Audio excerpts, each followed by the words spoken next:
My name is Danielle. I'm from Fargo, North Dakota. I am 36 years old and I'm a living kidney donor.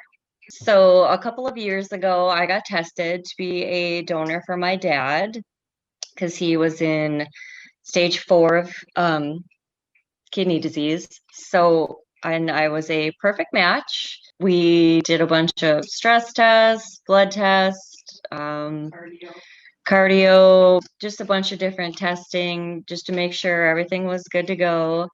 Um, Unfortunately, at the time when I got tested, his function wasn't low enough for us to actually proceed with the transplant.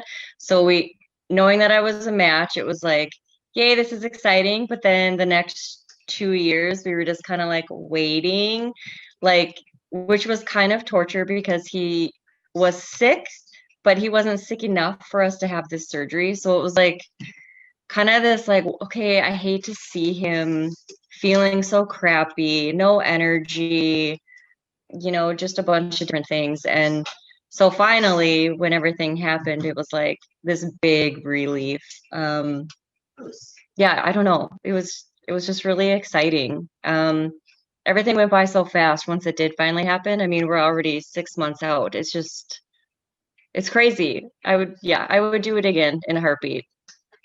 So we first were scheduled in March of this last year, but then of course COVID hit, so everything was kind of postponed.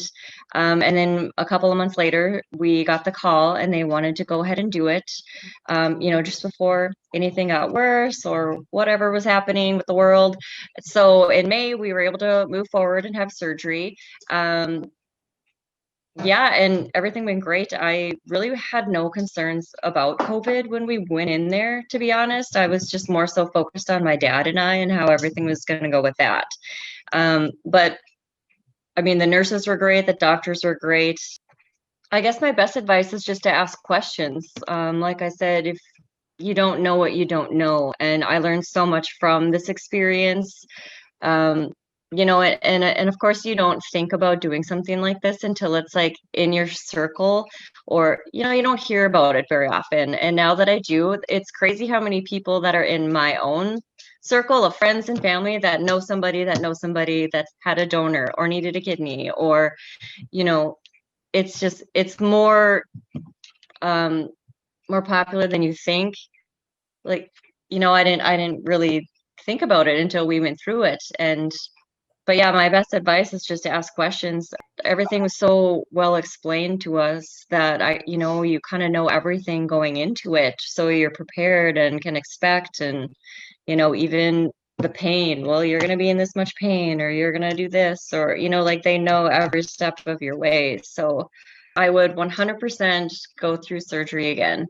Um, there's no question about it. Even after going through it and knowing everything, what I can expect, I would do it just knowing that I was able to save his life, and his quality of life is better. He's able to get up and do things, move around more easier, has more energy. Even his coloring is back. It's just everything's worth it when you see how much healthier he feels. So, yep, I would do it again. No regrets. The quality of life I have is, I mean, I don't notice a difference of not having both of them, So you're not really missing anything because you're still able to do everything you were able to do before with two. So if you're able to help and save somebody's life and you're a match, go for it. Be the hero that somebody needs.